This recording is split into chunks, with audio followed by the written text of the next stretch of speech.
If you browse any online store today, you'll notice that smartphones costing $1,000, $1,500, or even $2,000 have become surprisingly common. What's even more remarkable is that millions of people continue to buy them every year. But the real question isn't why these phones exist at such prices. The real question is why so many people are willing to pay them. How did smartphones evolve from products that seemed expensive at $600 into devices that can cost more than a month's salary? Is it because of technology or because manufacturers changed the way consumers think? Let's go back to the beginning. When Apple introduced the first iPhone in 2007, it was considered premium but not outrageously expensive. Soon afterward, Android arrived, and companies like Samsung, HTC, LG, Sony, and Motorola competed fiercely by improving cameras, displays, performance, and design. At that time, flagship smartphones usually cost between $600 and $800, and many people believed paying more than that made little sense. The reason was simple. Every new generation offered noticeable improvements. Faster processors, better cameras, brighter displays, and longer battery life made upgrading feel worthwhile. As the smartphone industry matured, however, major breakthroughs became less frequent. Processors became powerful enough for everyday tasks. Cameras reached an impressive level, and displays offered outstanding quality. At the same time, users began keeping their phones for 3 or 4 years instead of upgrading every 2. That created a new challenge for manufacturers. With global smartphone sales slowing down, companies could no longer rely on selling more devices every year. Instead, they needed to increase the profit they earned from each phone they sold. The turning point came in 2017 with the launch of the iPhone X. Its $999 starting price shocked the industry. Many analysts predicted customers would reject such an expensive phone. Social media was filled with criticism, yet the opposite happened. The iPhone X became a huge success. That success proved something important. People were willing to pay premium prices if they believed they were getting a premium experience. Soon, nearly every major brand followed the same strategy. Samsung expanded its Ultra lineup. Google introduced Pixel Pro devices, and companies like Xiaomi, Honor, OPPO, and Vivo entered the premium flagship market. Before long, paying over $1,000 for a flagship smartphone became normal. Of course, higher profits aren't the only reason behind these prices. Modern flagship smartphones are significantly more advanced than those of a decade ago.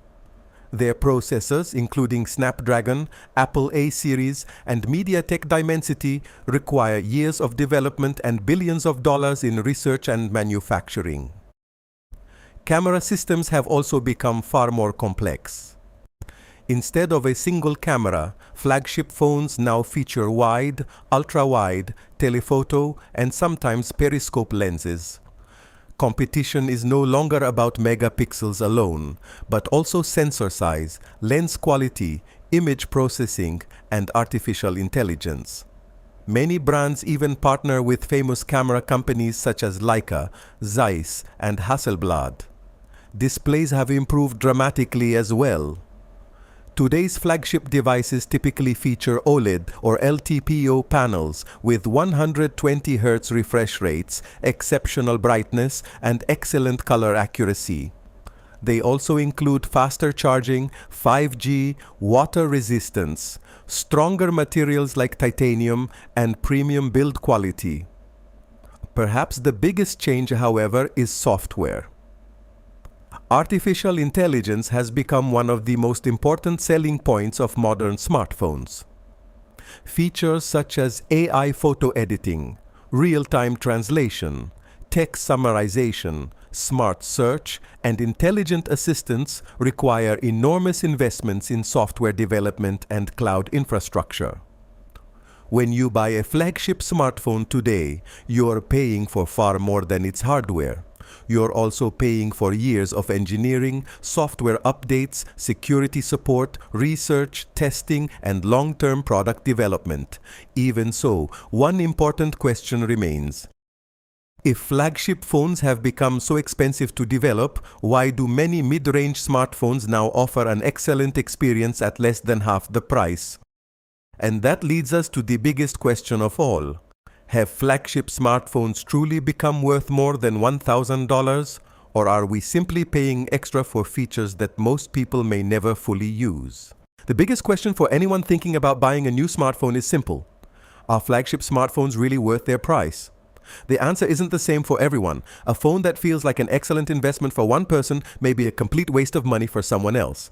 It all depends on how you use your device. If you mainly use your phone for calls, social media, watching videos, messaging, and taking occasional photos, chances are you won't benefit from most of the features found in a smartphone that costs over $1,000. On the other hand, if you're a content creator, photographer, mobile video editor, or someone who relies on a smartphone for work every day, a flagship device may be the right choice. It offers the fastest performance, the best cameras, and longer software support. But something has changed dramatically over the past few years. In the past, the difference between a flagship phone and a mid-range phone was obvious. Mid-range devices were slower, had weaker cameras, lower quality displays, and offered a noticeably less refined experience. Today, that's no longer the case.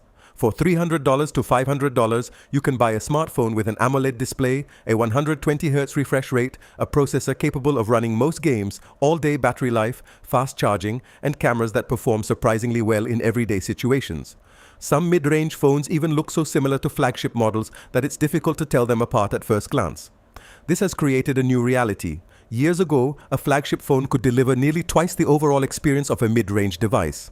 Today, the improvement may be only 10 to 20%, while the price can be 2 or even 3 times higher. That naturally raises an important question. Is that difference really worth paying for? Professional gamers may appreciate the faster processor. Photographers may notice the superior cameras. People who keep their phones for many years may benefit from extended software updates. But for the average user, those differences may hardly be noticeable. So why do flagship smartphones continue to sell so well? The first reason is that smartphones are no longer just communication devices. They've become our cameras, wallets, navigation systems, entertainment centers, study tools, and workstations. Many people now spend more than 5 hours every day using their phones, making a premium device feel like a reasonable investment. Another reason is the ecosystem. When someone buys an Apple or Samsung flagship, they're not just buying the phone. They're investing in an entire ecosystem of smartwatches, earbuds, tablets, laptops, cloud services, and seamless connectivity between devices. Once users become part of that ecosystem, switching to another brand becomes much more difficult. Marketing also plays a huge role. Smartphone companies spend billions of dollars promoting new products through global advertising campaigns, celebrity partnerships, launch events, and early reviews from content creators. This creates excitement around every new release, even when the improvements are relatively small. It's not necessarily misleading, it's simply effective marketing. There's also a psychological factor. For many people, a smartphone isn't just a tool, it's a symbol of personal style, success, or status. That's why some users upgrade every year, even when their current phone still works perfectly. At the same time, consumer behavior is changing. More people are keeping their smartphones for longer than ever before. Modern processors remain powerful for years, batteries have improved, and many manufacturers now promise 6 or even 7 years of software updates. As a result, annual upgrades are becoming less necessary. To encourage people to buy new devices, smartphone companies have turned to a new selling point: artificial intelligence. Every major brand now promotes AI-powered photo editing, live translation, meeting summaries, smart search, and intelligent assistants.